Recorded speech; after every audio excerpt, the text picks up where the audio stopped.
अवधूत ठाकुर जी का विलास श्री दत्तात्रेय प्रभु के रूप में महाराज यदु के सन्मुख बैठकर के 24 गुरुओं का वर्णन कर रहे हैं।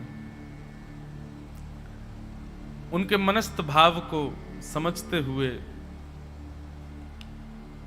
ठाकुर जी बोल रहे हैं। कल हम लोगों ने ठाकुर जी के 24 गुरुओं में से 2 गुरुओं के विषय में सुना कि पृथ्वी वायुराकाशम।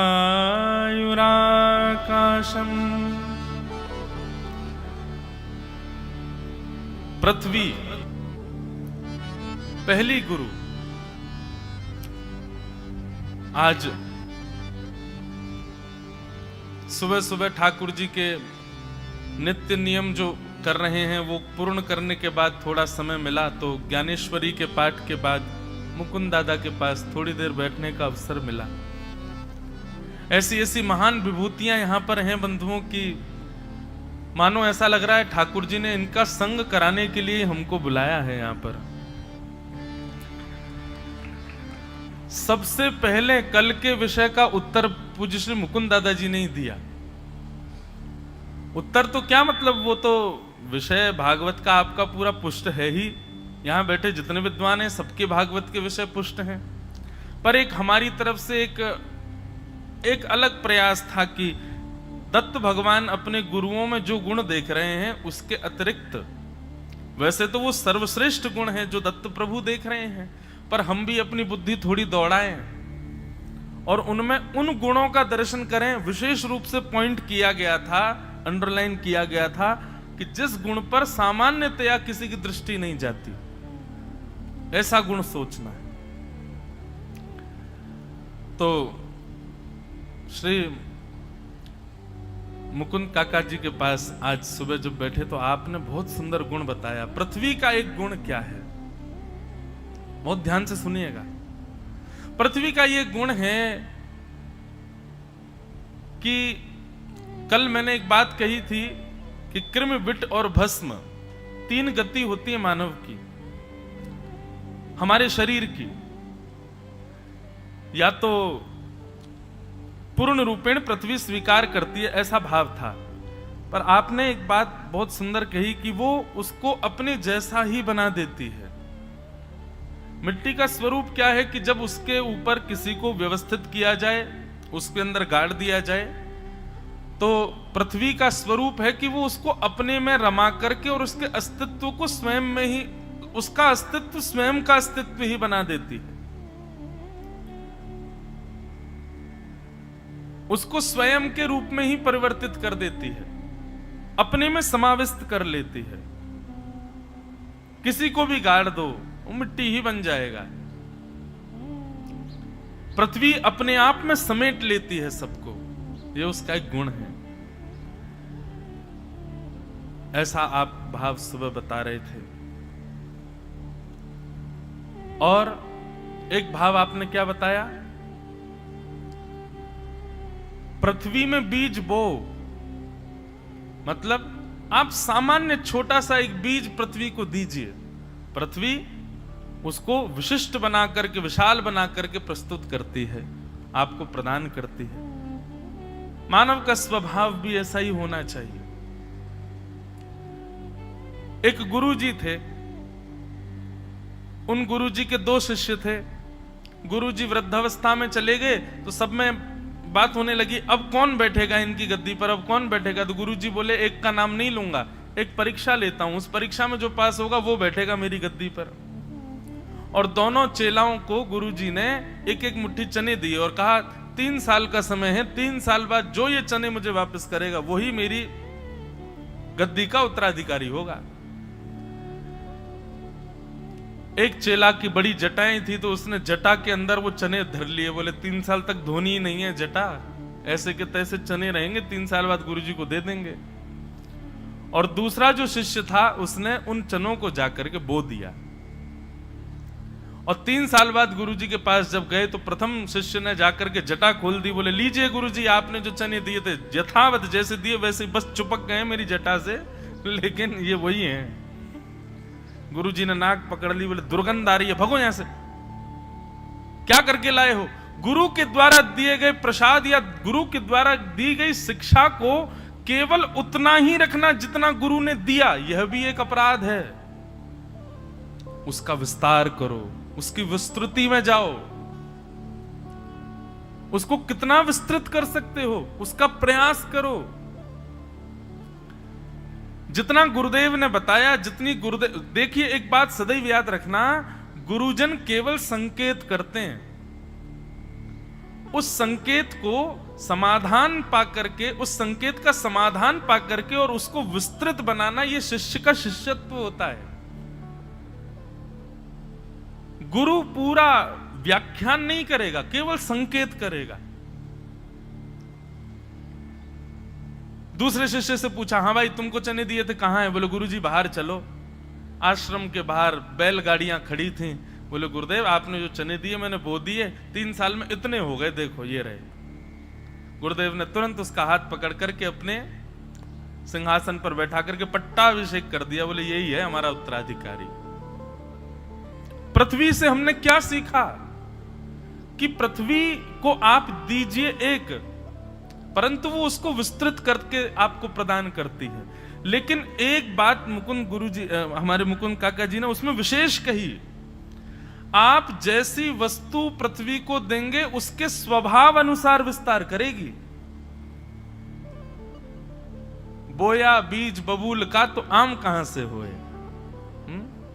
बबूल दोगे तो पृथ्वी बबूल का ही पेड़ देगी, लेकिन विस्तृत करके देगी। विस्तार करना यह पृथ्वी का गुण है, हमको सीखना चाहिए। गुरुजनों से मिलने वाली शिक्षा, गुरुजनों से मिलने वाला ज्ञान, गुरुजनों से मिलने वाले सूत्र, उसका विस्तृतीकरण करना है, यह मानव का गुण होना चाहिए। यह दत्त भगवान के प्रथम गुरु से हम सीखते हैं। आज काका के पास बैठ करके ये सुंदर भाव सुनने को मिला, बहुत सुंदर। देखो बात सामान्य हो सकती है कि बीज बोते हैं तो वृक्ष बनाती है, कई लोगों ने शायद लिखे भी होंगे, पर उसमें जो ये विशिष्टता थी कि जैसा बीज दोगे, जैसे स्वभाव की वस्तु दोगे, उस स्वभाव की वस्तु का विस्तारीकरण करती है पृथ्वी। ये बात विशेष थी। और दूसरी बात भी सामान्यतया सामान्य चर्चा है कि जिसको भी गाड़ दो मिट्टी बना देती है, पर इसमें विशेषता क्या थी? अपने जैसा बनाती। भक्त का स्वरूप ऐसा ही होना चाहिए। नींबू क्या करता है? 5 किलो दूध में नींबू निचोड़ दो, 5 किलो दूध हो चाहे 10 किलो दूध हो, नींबू निचोड़ दो, क्या होगा? सब छेना बन जाएगा। ऐसा ही एक ज्ञानी का, एक वैदुष्य वाले व्यक्ति का, एक भक्त का स्वरूप होना चाहिए। अगर 5 लोगों के बीच में बैठे, उसकी भक्ति तब सार्थक मानो कि उन 5 के मुख से भी विट्ठल विट्ठल निकलने लग जाए। जनाबाई के कंडे बोलते थे, गोवरी गोवरी बोलती थी विट्ठल विट्ठल। हमारा स्वरूप स्वभाव कैसा हो? हमारे स्वरूप के अनुकूल, स्वरूप स्वभाव के अनुकूल वातावरण में भी वही हो जाए जैसे हम हैं। नकारात्मक रूप से नहीं, सकारात्मक रूप से। महाराज जी हम कथा में कहा करते हैं कि अब हवाई जहाजों में जो वितरण करने वाली होती हैं, सामग्री जो वितरण करती हैं बहनें, वो सबको सब कुछ देती हैं, लेकिन हमारे भेष और रूप को देख करके वो गलत वस्तु हमसे पूछेंगे भी नहीं। हर व्यक्ति से पूछा जाएगा वेज नॉन वेज, आप शाकाहारी हैं कि मांसाहारी हैं। लेकिन हम जिस कुर्सी पे बैठे हों, या महाराज जी हों, या तिलक आदि लगाए हुए कोई सामान्य वैष्णव हो, वो यदि बैठा है तो इतना उसको भी शिष्टाचार होता है कि इससे मांसाहार के लिए नहीं पूछना है, क्योंकि इसका स्वरूप बता रहा है कि मांसाहार तो नहीं करेगा। वो सबको गुड मॉर्निंग करेंगे, सबको वेलकम करेंगे, लेकिन जैसे ही हम पहुंचेंगे तो उनके हाथ अपने आप जुड़ जाते हैं, सिर झुक जाता है। अब बोलना अब तो सीख गए हैं, अब राधे राधे भी बोलते हैं, जय श्री कृष्ण भी बोलते हैं। ऐसा ही होना चाहिए। आप जिस स्थिति, जिस क्षेत्र में जाओ, जिस व्यवहार में बैठो, वहां आपका गुण यदि प्रवाहित ना हो आसपास, तो आपकी वैष्णवता में कोई कमी है। पृथ्वी से हमने क्या सीखा वो सबको अपने जैसा बना देती है, जिसको भी डालो मिट्टी ही बना देती है। ये दत्तात्रेय के प्रथम गुरु है। श्रीदत्त भगवान के दूसरे गुरु का नाम वायु। वायु से कल हमने क्या सीखा था? श्री दत्त भगवान बता रहे हैं कि वे सुगंधी और दुर्गंध दोनों को लेकर के चलती है, पर उसके बाद भी वायु कभी सुगंधित नहीं रहती, दुर्गंधित नहीं रहती, कुछ देर में उसका त्याग कर देती है, वो स्वच्छंद बहती है, उसकी कोई सुगंधी नहीं होती। ऐसा ही मानव को होना चाहिए, चाहे तन हो, चाहे तन से उपभोग करने वाली वस्तु हो, उन वस्तुओं का और इस तन का उपयोग केवल तब तक है जब तक भगवत प्राप्ति नहीं हो रही है। उस वस्तु को और इस तन को ज्यादा आसक्ति में मतलब सीधी बात यह हो गई, आप गाड़ी से बंबई गए, गाड़ी साधन है और बंबई साध्य है, लेकिन बंबई जाते जाते आपकी इतनी आसक्ति हो गई गाड़ी में कि आप उतर ही नहीं रहे, उसी को पकड़ के बैठो, नहीं यही है मेरी, मैं तो इसी में ही रहूंगा, इसी में ही सोऊंगा, इसी में खाऊंगा, इसी को ही बढ़िया बना के रखूंगा। अरे भाई, कर्म की भूमि बंबई आए हो, यहां आओ, कर्म करो। नहीं, कर्म वर्म कुछ नहीं करना हमको। ये गाड़ी बहुत अच्छी है, मैं तो इसी में ही रहूंगा। ये इस प्रकार का दर्शन होता है उन लोगों के लिए जो तन को ही सर्वस्व मान लेते हैं। प्रभु दत्त कहते हैं कि मैंने अपने दूसरे गुरु के रूप में वायु को स्वीकार किया, जो सिखाती है कि सुगंधी हो चाहे दुर्गुण हो, जब उसके वातावरण से निकलो तो उसको ले लो, लेकिन उसी में ही मत रहो, उसका त्याग कर दो तुरंत, अपने स्वच्छंद भेष में रहो। तुम्हारा स्वरूप ऐसा नहीं है, तुम भोगने के लिए नहीं हो, संसार के उपभोगों के लिए तुम्हारा जन्म नहीं हुआ है, तुम स्वच्छंद रहने के लिए आए हो, बंधन में बंधने के लिए नहीं, मुक्त होने के लिए आए हो। ये मैंने वायु से सीखा। वायु का ये गुण भगवान दत्त बताते हैं। वायु का एक गुण और जो मन में आया वो क्या है कि वायु सर्वप्रिय होती है। ऐसा कोई नहीं है जिसको वायु प्रिय ना हो। प्रिय तो एक बात है, अब तो वायु जरूरत है हमारी।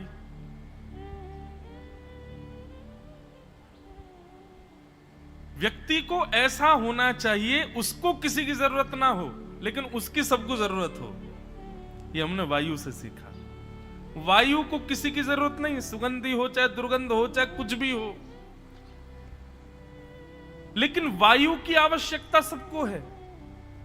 इसलिए भगवान दत्त कहते हैं मैंने वायु से सीखा कि अपना स्वरूप का निर्माण, अपने भाव का निर्माण, अपनी भक्ति का निर्माण, अपने आध्यात्म का निर्माण, अपने ज्ञान का निर्माण, अपने सर्वस्व भाव का निर्माण ऐसा करो कि आपको किसी की आवश्यकता नहीं है, पर संसार आपकी आवश्यकता नहीं है, पर आप संसार की आवश्यकता हो। आप आवश्यक हो सबके लिए। ये मैंने वायु से सीखा।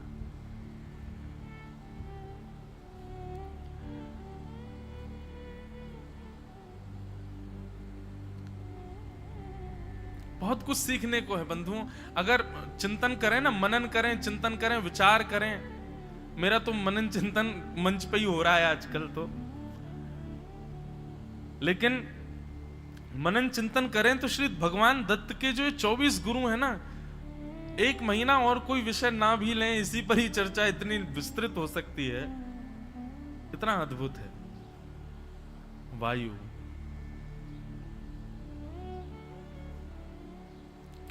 वायु से और क्या सीखा? वायु पोषण करती है,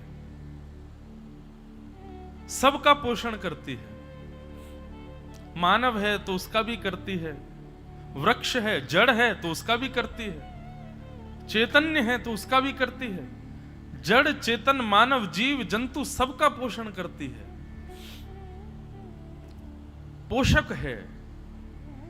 किसी के प्रति बैर भाव नहीं कि नहीं ये नाम जापक साधु हैं, बहुत नाम जपते हैं, गायत्री जाप करते हैं, त्रिकाल संध्या करते हैं, इनको मैं ज्यादा ऑक्सीजन दूंगी, ऐसा नहीं है वायु का स्वरूप। वो सबके प्रति अच्छा, एक बात तो निश्चित है कि 24 गुरु जितने भी हैं उनके अंदर, उनमें से कुछ गुरुओं में आपको एक गुण तो सब में मिलेगा, और वो गुण क्या है? समत्व, समभाव। तो सबसे पहला एक चीज तो ये लिखी लीजिए, अधिकतर 24 में से लगभग गुरुओं में आपको समत्व का दर्शन होगा, दत्तात्रेय के 24 गुरुओं में। तो प्रथम गुरु पृथ्वी, दूसरी गुरु वायु, और तीसरी गुरु का नाम क्या है? आकाशम। भगवान दत्त कहते हैं, मेरे तीसरे गुरु का नाम है आकाश। आकाश से मैंने क्या सीखा? आकाश से मैंने सीखा, अनंत होते हुए भी उपाधि रहित रहता है। बहुत ध्यान से सुनिएगा सब लोग। आकाश से मैंने क्या सीखा? आकाश अनंत है, उसका कोई अंत नहीं है। यहां व्यक्ति सामान्यतया किसी उपाधि पर पहुंच जाए, किसी श्रेष्ठता को प्राप्त कर ले तो फूले नहीं समाता है। लेकिन मैंने आकाश से सीखा कि आकाश के अनंतता का कोई अंत नहीं है, वो अनंत है, इसीलिए उसको अनंत कहते हैं, क्योंकि उसका अंत नहीं है। वो इतना विशाल है, इतना श्रेष्ठ है, इतना महान है, पर विशाल श्रेष्ठ महान होते भी आकाश उपाधि रहित रहता है, किसी उपाधि को स्वीकार नहीं करता। और हम मानव, गलती से हमारा पड़ोसी यदि एमएलए बन जाए तो पुलिस वाले को यही धमकी देते घूमते हैं, रुक जा तू रोक रहा है मुझे, तेरी बात कराऊं अभी। किससे? एमएलए जो है वो मेरा पड़ोसी है वो। पुलिस वाले ने बात करी तो पता चला अभी का नहीं, पूर्व एमएलए था, रिटायर्ड एमएलए। रिटायर्ड एमएलए के संबंध का तो हम लोग इतना ढिंडोरा पीट देते हैं। किसी सामान्य व्यक्ति से हमारा संबंध हो जाए तो हम इतनी उपाधियों में चले जाते हैं। लेकिन मैंने आकाश से क्या सीखा? कि वो श्रेष्ठ है, विशाल है, गंभीर है, अनंत है, उसके बाद भी उपाधि रहित है, कोई उपाधि नहीं, उपाधियों से विमुक्त है। इसलिए हे राजन, मैंने अपने तीसरे गुरु के रूप में आकाश को स्वीकार किया। हमारी आत्मा कैसी हो, हमारा स्वरूप कैसा हो? निरुपाधिक, उपाधि की इच्छा ना रखे। एक बात मैं कथाओं में कहा करता हूं, लिख लीजिएगा, अपमान का बोध उसी को ज्यादा होता है जिसको सम्मान की बहुत इच्छा होती है। बार बार अपमान भी उसी का होता है जिसको सम्मान की बहुत ललक होती है। और जो व्यक्ति सम्मान से रहित होता है, ऐसे सम्मान शून्य व्यक्ति का जानबूझ करके भी अपमान कर दिया जाए तो भी उसको पता नहीं चलता, तो भी उसको बोध नहीं होता। इसलिए मैंने आकाश से क्या सीखा? सम्मान की इच्छा मत रखो, सम्मान का भाव मत रखो, निरुपाधिक अपने स्वरूप को बनाओ।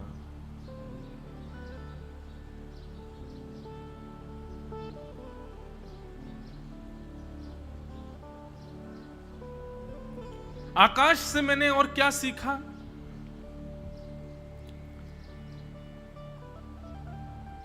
कि आकाश में एक थोड़ा ये वैदिक चर्चा आती है घट और पट की, कि आकाश हमें दिखता है, आकाश ऊपर जो है यही आकाश है, ये आकाश नहीं है।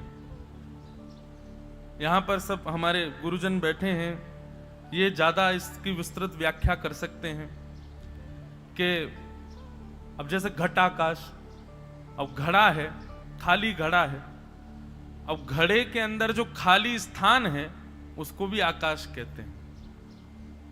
और घड़े को फोड़ दो तो घटाकाश महाकाश में मिल जाता है। तो आकाश सब जगह विद्यमान होता है। आकाश का कोई स्थान एक रिक्त नहीं होता, वो सब जगह विद्यमान है। हम भी जहां बैठे हैं यह भी आकाश ही है। आकाश का सब स्थान होता है, सब जगह विद्यमान होता है आकाश, लेकिन फिर भी उपाधि रहित रहता है। दूसरी बात, सब व्यवहार आकाश में ही होते हैं, लेकिन आकाश को इससे कोई विशेष फर्क नहीं पड़ता। वो फिर भी अपने स्वच्छंद भाव में रिक्त रहता है। इसलिए मैंने तीसरा गुरु आकाश को बनाया।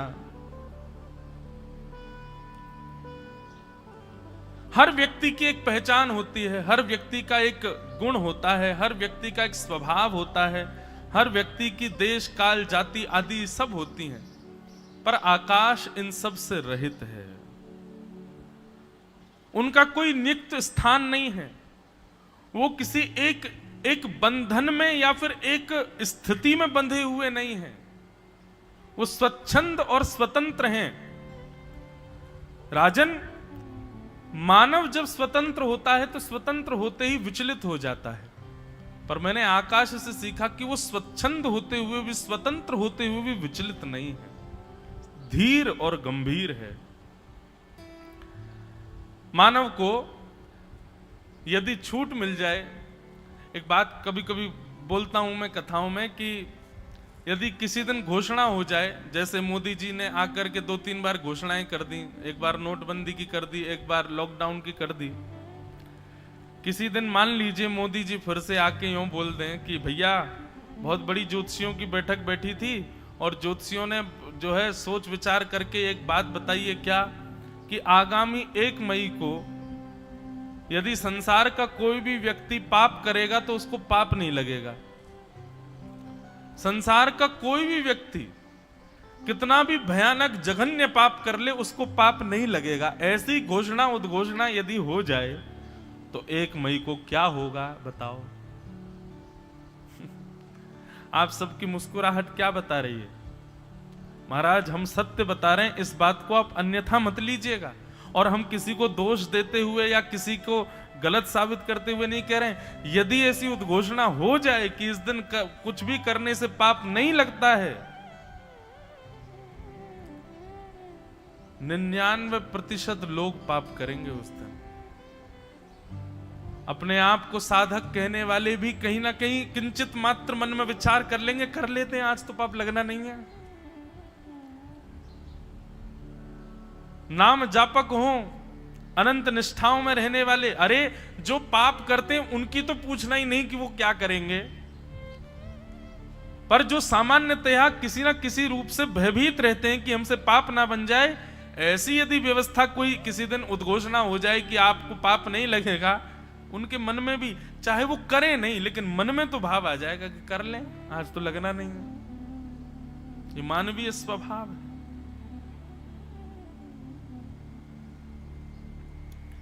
मैंने आकाश से क्या सीखा? मैंने आकाश से सीखा कि वो अत्यंत स्वतंत्र होते हुए भी गंभीर है, अत्यंत स्वतंत्र होते हुए भी, अत्यंत स्वच्छंद होते हुए भी अपनी स्वतंत्रता का दुरुपयोग नहीं करता है। मैंने मानव को दत्तात्रेय भगवान कहते हैं, इसलिए मैंने तीसरे गुरु के रूप में आकाश को स्वीकार किया। ये तीसरे गुरु हैं। अब दौड़ाओ अपनी बुद्धि, आकाश से और क्या क्या सीखते हैं। बहुत कुछ सीखने को, अभी अभी चित्त में बहुत सारी बातें आ रही हैं।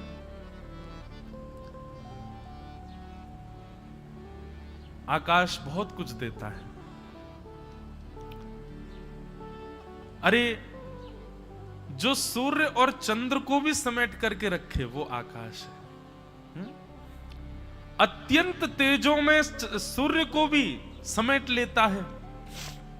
मतलब कोई भयानक उग्रवादी आ जाए, सूर्य को उग्रवादी नहीं कह रहा हूं मैं, ऐसा नहीं ले लेना बात को, एक बात कह रहे हैं, सूर्य का स्वरूप कैसा है? उग्र है, उसको सहन नहीं कर पाएगा कोई व्यक्ति। लेकिन ऐसे भयावह उग्र स्वरूप वाले सूर्य को भी समेट के रखता है, अपने पास रिक्त करके रखता है आकाश। और अत्यंत शील, अत्यंत शांत, अत्यंत सौम्य, अत्यंत सरल चंद्रमा को भी स्थान देता है। मैंने आकाश को गुरु बना करके सीखा कि कभी कोई उग्र स्वरूप या फिर उग्र तेजोमय या फिर किसी भी प्रकार स्वभाव से, व्यवहार से, बुद्धि से, किसी भी रूप में यदि कोई व्यक्ति उग्र है और वो आपके सन्मुख आ जाए तो अपना स्वभाव स्वरूप आकाश के भांति बनाओ, उसको भी समेट लो, उसको भी संभाल लो, अपने स्वरूप स्वभाव से उसको भी शांत कर दो। सूर्य उदय होता है, मानो तेज और उग्रता प्रारंभ होती है, और प्रारंभ होते होते होते होते कुछ समय बाद वही शीलता को प्राप्त हो जाती है। पर यह सारी घटनाक्रम होता कहां है? आकाश में, और आकाश उसका वहन करता है। इसलिए मैंने आकाश से सीखा कि किसी के उग्र स्वभाव को देख करके विचलित मत हो या फिर उसका त्याग मत करो, स्वीकार करके उसको शांत करने का प्रयास करो। और अत्यंत शील, अत्यंत सौम्य, अत्यंत सरल चंद्रमा को भी श्री आकाश स्वीकार करते। इसलिए मैंने आकाश से सीखा, व्यवहार देख करके व्यक्ति का प्रयास करो कि वो सौम्य हो आपके व्यवहार से। बंधुओं, एक बात और बताएं, नाम जापक व्यक्ति के अंदर एक लक्षण आ जाता है। नाम जाप करने वाला, साधना करने वाला, गुरु उपासना करने वाला, गुरुजनों की आज्ञा से चलने वाले व्यक्ति के अंदर एक गुण आ जाता है। ध्यान से सुनिएगा इस बात को। और वो गुण क्या है? कि वह व्यक्ति कैसे भी स्वभाव वाले व्यक्ति के सामने खड़ा हो जाए, चंद मिनट यदि उसकी उपस्थिति वहां रहेगी और वो व्यक्ति यदि नाम जापक है, गुरुनिष्ठ है, साधना करता है, भक्ति के पथ पर चलता है, उसका मन एकाग्र है, इंद्रियां विचलित नहीं हैं, ऐसे व्यक्ति का स्वभाव और स्वरूप ऐसा होता है कि भयंकर उग्र स्वभाव वाला व्यक्ति यदि 2-4 मिनट उसके संग रह लिया तो उसका स्वरूप स्वभाव भी सम हो जाएगा, सामान्य हो जाएगा।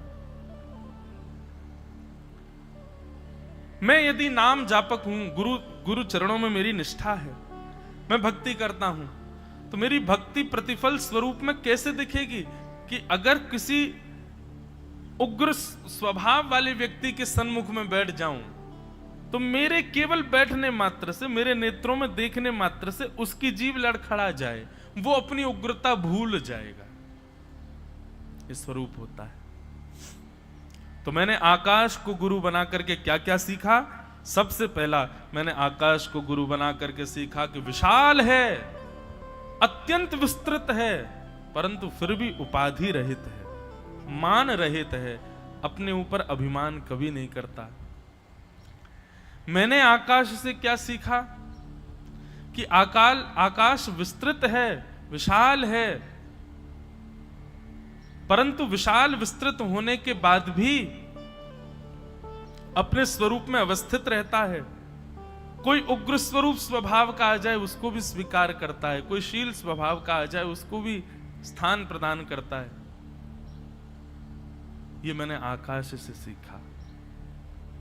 ये मेरे तीसरे गुरु हैं, दत्त भगवान के तीसरे गुरु आकाश। कौन कौन हो गए? पृथ्वी, वायु, आकाशम। अब आकाश से और क्या सीखते हैं हम? ये आपका गृह कार्य है। सोच के लाइए, विचार करके लाइए।